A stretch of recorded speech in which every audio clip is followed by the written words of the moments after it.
दोस्तों क्या है वक्फ, क्यों इस कानून में हो रहा है बदलाव और किस लिए मचा है बवाल। तो दोस्तों वक्फ अमेंडमेंट बिल यानी कि वक्फ संशोधन विधेयक को लेकर सरकार और विपक्ष शुरू से ही आमने सामने हैं। इसे लेकर कई सवाल जहन में आते हैं कि आखिर ये वक्फ है क्या और इससे जुड़े नए कानून में क्या बदलाव होने जा रहा है और क्यों इतना बवाल मचा हुआ है। तो आइए जानते हैं। दोस्तों राज्यसभा ने वक्फ बोर्ड में वक्फ संशोधन यानी कि वक्फ अमेंडमेंट बिल 2025 को बृहस्पतिवार के दिन लंबी चर्चा के बाद 95 के मुकाबले 128 वोटों से मंजूरी दे दी है। दोस्तों इस विधेयक के बारे में सरकार ने दावा किया है कि इस बिल के पारित करने से देश के गरीब मुसलमानों और महिलाओं की स्थिति में सुधार किया जा सकता है। इसी के साथ संसद ने वक्फ संशोधन बिल 2025 और मुसलमान वक्फ विधेयक 2024 को मंजूरी दे दी, जो कि लोकसभा में बुधवार देर रात तकरीबन 2 बजे पारित कर दिया गया।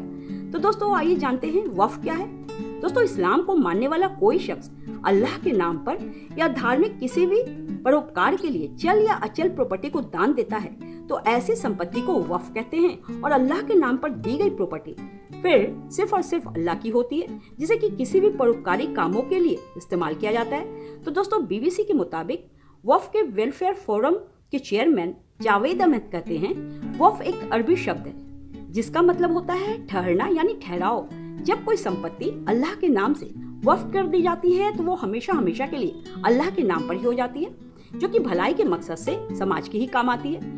इसमें कोई बदलाव नहीं किया जा सकता और ना ही दान किया जा सकता है और ना ही इस प्रॉपर्टी को किसी से बेचा जा सकता है और किसी को ट्रांसफर तक नहीं कर सकते हैं। दोस्तों सुप्रीम कोर्ट ने जनवरी 1998 में अपने एक फैसले में कहा था कि एक बार जो संपत्ति वक्फ हो जाती है वो हमेशा हमेशा के लिए वक्फ रहती है। दोस्तों पूरी दुनिया में भारत के पास सबसे ज्यादा वक्फ संपत्ति है। भारत में सेना और रेलवे के बाद सबसे ज्यादा जमीन वक्फ बोर्ड के पास है।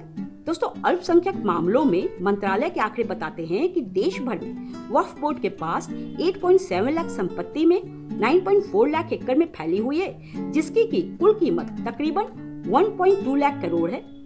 दोस्तों अब ये जान लीजिए कि इस संशोधन बिल को लेकर क्या है आपत्ति।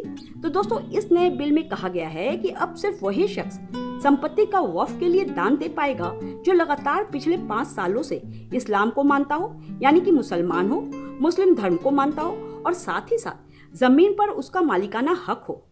दोस्तों वक्फ एक्ट में 2 तरह की संपत्ति का जिक्र है, वक्फ अल्लाह और वक्फ अल औलाद। वक्फ अल्लाह ऐसी प्रॉपर्टी जिसे कि अल्लाह के नाम पर दान कर दिया जाता है जिसका कोई वारिसाना हक ना बचा हो। वक्फ अल औलाद ऐसी संपत्ति जिसकी की देखरेख दान करने वाले के वारिस को करना होता है। तो दोस्तों अब आप जान चुके होंगे कि वक्फ क्या है, लेकिन इन संशोधन से कुछ लोगों को आपत्ति ये है कि अब इस संपत्ति पर अधिकार का कंट्रोल उनका खत्म हो जाएगा। दूसरी आपत्ति ये है दोस्तों कि अब तक ये होता था कि किसी भी संपत्ति पर वक्फ बोर्ड पहले सर्वे करता था और बताता था कि यह संपत्ति वक्फ है या नहीं, लेकिन नए कानून के तहत अब ये भी अधिकार डीएम को दे दिया जाएगा। तो दोस्तों ये थी छोटी सी जानकारी, अच्छी लगी हो तो लाइक से सब्सक्राइब कर लेना।